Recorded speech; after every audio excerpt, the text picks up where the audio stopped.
So in breaking news, President Trump has got a huge win here. Ukraine has signed the rare earth minerals agreement.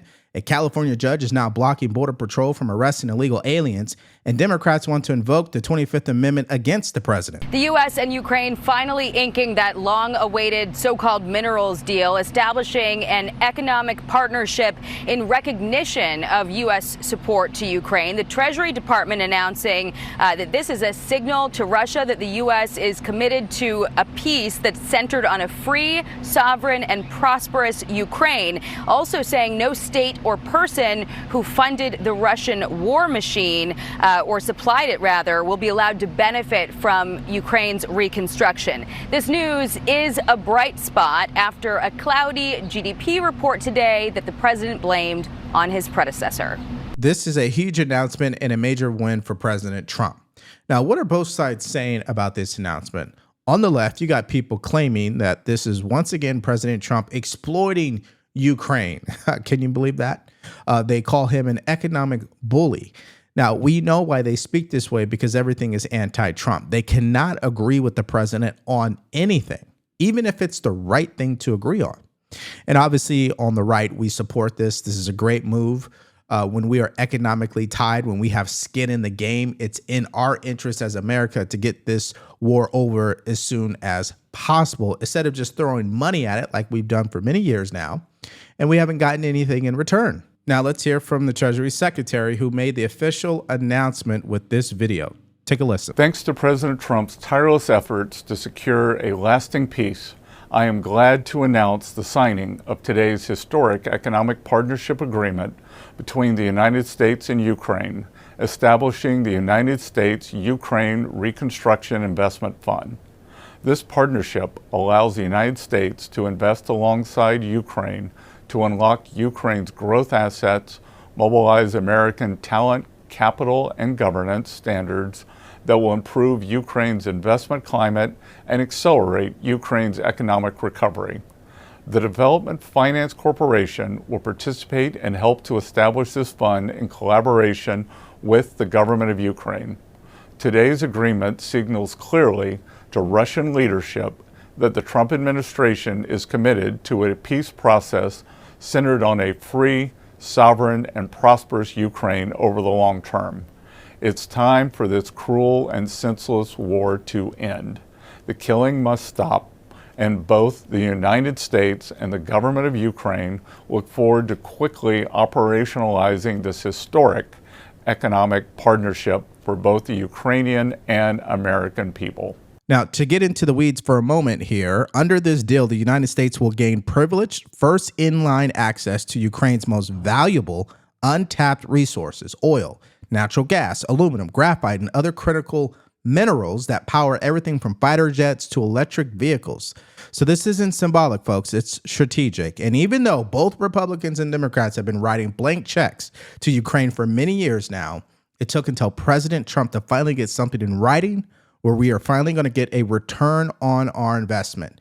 Now, one of the concessions that President Trump had to make here to pull this off is there will be no repayment of past aid from America. So all the money that we sent over there that went down the drain, well, Ukraine doesn't owe us any of that. And there was also breaking news earlier today where a federal judge has banned ICE agents from arresting illegal aliens without a warrant. Hear this. All right, another judicial pushback against President Trump's immigration crackdown. This comes after dozens were arrested in January during Border Patrol's Operation Return to Sender, where agents rounded up people determined to have entered the who were determined to have entered the country illegally. Yesterday, California District Judge Jennifer Thurston demanded CBP agents cannot arrest suspected illegal migrants without a warrant or reason to believe the person is a flight risk before they can get one. So let's understand exactly the implications of this story and why it's really a big deal, if you ask me. And I'm going to use Ground News to make my point here. So if you guys want to check this out on your own, just go to ground.news/Devori. Now, this tool shows us both sides of the political spectrum and what they're saying about this topic. Now, as you guys can see, the order followed a lawsuit filed by the ACLU and United Farm Workers in February challenging a January sweep known as Operation Return to Sender near Bakersfield that targeted suspected immigrants without warrants. Plaintiffs allege that agents use racial and occupational profiling, detained people without reasonable suspicion, broke car windows, slashed tires, and pressured detainees into waiving rights during the enforcement action. And finally, the judge emphasized that the Border Patrol officers cannot simply approach individuals based on their skin color and demand immigration documents. Any stops must be supported by reasonable suspicion as required under the Fourth Amendment. Now, before we go any further, let's hear from the president himself. He's responding to the point that judge after judge continues to rule against them as pertains to these deportations. Take a look. You mentioned this last night in your speech in Macomb, but we're facing an unprecedented situation where there's a lot of abuses of nationwide injunctions, sort of seemingly designed to curtail your power, specifically when it comes to deporting these illegal, violent aliens that came in under the previous administration. Yeah. Have you spoken to your team about ways to mitigate this and continue to deliver for the American people on that aspect? There are ways to mitigate it, and there's some very strong ways. There's one way that's been used by 3 very highly respected presidents, but we hope we don't have to go that route. But there is one way that has been used very successfully by 3 presidents, all highly respected. And hopefully we don't have to go that way, but there are ways of mitigating that. Now, I'm actually going to get into what the president was suggesting there, which nobody wants him to do, by the way. But first, let me just show you how the media is already reacting to this entire story. The Huffington Post put this: California judge temporarily halts Border Patrol's warrantless stops, slams targeting of brown skin. That is the MO of people on the left. It's always about skin color. Now, here's an article that leans right from The Blaze. District judge throws up major roadblocks for Border Patrol agents in California. And the interesting thing about this story is there's bias on both sides, but sometimes when a story comes out, only one side will talk about it, and that's called blind spot, ladies and gentlemen. And yes, Ground News will help you see that. And the bottom line here is it'll be interesting to see if this story makes it to the Supreme Court or not. Now, do your own research in the process here, folks. I know I have a bias, and so I want you to be able to think for yourself. In order to do that, you need a tool like Ground News. So if you want to use this tool for yourself, all you have to do is go to ground.news/Devori, or you could download the mobile app. Just use promo code Devori, and it's going to give you access to everything that I showed you in this video, including 40% off the Vantage plan. This is what the Supreme Court has said recently. They said you can deport people. You can deport people even under the Enemy and Aliens Act for foreign policy differences. But you have to get it right. You have to get your day in court. Now, there's a debate on the facts with some of these, so-called Maryland dad or the so-called man who beats his wife, depending on who you pay attention to. His suspension, some people say he didn't get due process, but the other side says he did. It's really a dispute over the facts. But most people would argue that he has gotten due process. He had a couple of trials, and he's had a couple of eviction notices. But I think having no process and kicking people out, having no habeas corpus would be a big mistake and would go against the traditions of our country. So habeas corpus is exactly what President Trump was suggesting when he was answering that reporter's question. Now, if you don't know what that means in simple terms, if I'm a law enforcement officer and I arrest you, you have to have your day in court. I cannot just throw you in prison and walk away, okay? And the bottom line here is if President Trump is thinking about suspending this, I think it's a slippery slope. I think politically it's dangerous, and I don't think anybody wants to hear that we are suspending someone's right to have their day in court. Now, that is my own personal opinion. I think he's done everything you can ask a president to do to try to keep America safe by deporting illegal aliens. Now, Rand Paul did acknowledge the hypocrisy here. Take a look. Sure. And really quickly, Senator, I only got about 20 seconds left. Then the solution would be to have a government that doesn't break its own laws, then, to allow rampant, uncontrolled illegal immigration the way this government has over a half century. For example, when you look at it, what's happened is on the way in, there was no sort of process to get rid of criminals, but now they want a process for evicting criminals. So it is definitely hypocritical, and I'm all for arresting the criminals. I love the criminals that have been arrested in Boston and deported. I'm all for it. I think the people of Boston probably are too. So I think you'll find it's popular, but we still have to obey some rules in the way we do it. Now, circling back to that cabinet meeting where President Trump suggested suspending habeas corpus, Marco Rubio was asked a question about Mr. Garcia, the illegal alien deported back to El Salvador, and I think you will enjoy his answer. Take a look. Secretary Rubio, Can I ask you a question? You brought up El Salvador in your remarks. Have you been in touch with El Salvador about returning Abrego Garcia? Has a formal request from this administration been made? Well, I would never tell you that. And you know who else I'll never tell? A judge. Because the conduct of our foreign policy belongs to the President of the United States and the executive branch, not some judge. So we will conduct foreign policy appropriately if we need to. But I'll never discuss it. And no one will ever make us discuss it because that's how foreign policy works. And that is the official position of the White House. They're not going to compromise here. They're not going to meet you halfway on this. They're stubborn. They want people to know that they're taking this very seriously, and they don't believe they have to explain themselves to the court. Now, obviously, for scholars out there and people on the left, that bugs them. But legally, they have a right to do this. Now, I think you would rather know and understand why they feel this way. Well, listen to the explanation from Tulsi Gabbard. Take a look.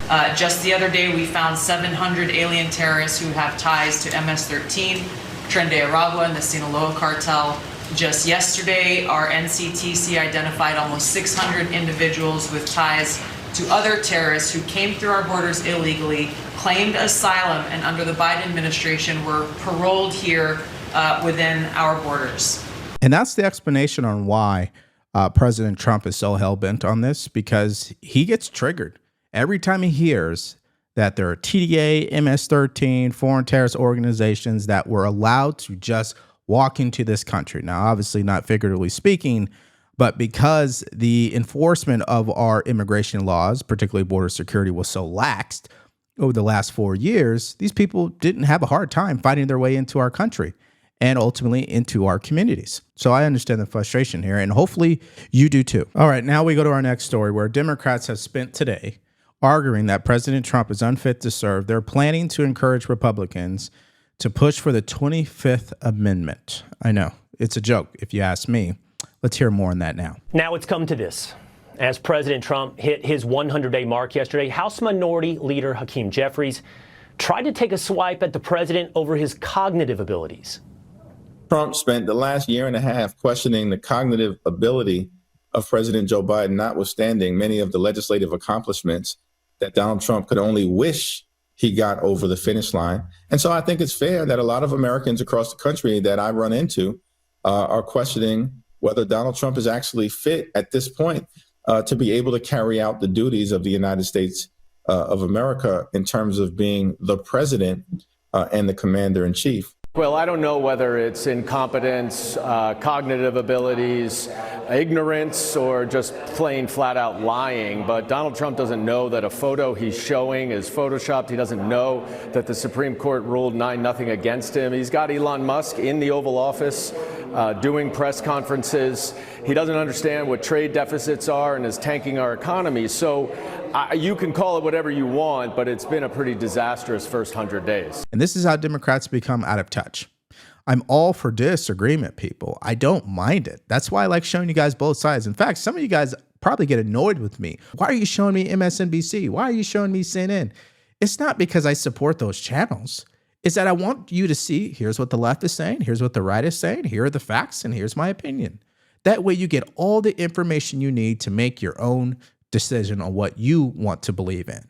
But when Democrats start talking like this about invoking the 25th Amendment, given what we just experienced over the past 4 years, that's when politics starts to alienate people. First of all, I could debate you on each and every one of those things you just laid out, but I don't think you can call it whatever you want. I think that's an incorrect statement, Congressman. I think words have meaning and they matter. And I think you know that. I think we have to be careful with our words, especially if we're not trying to inflame the public, and most certainly if we're trying to arrive at the truth. And after 4 years of having us gaslighted over the competency, the mental acuity of the previous president, it's absurd to question, even if you disagree, Congressman, and clearly you do with much of the president, the competency of the sitting president today. I think the accuracy and truth of those words do matter. Well, I don't think he's competent, Will. I don't know what to tell you. Whether his cognitive abilities are sufficient to get past the 25th Amendment, we don't know that right now. But I think what is clear is that he has driven our country into a disastrous economy. He has undermining the fundamental rule of law and democracy. He is taking away benefits in order to cut taxes for the rich. I think even you, Will, would have to agree with me that this first 100 days is not at all what he promised the American people. It's on people. Yeah.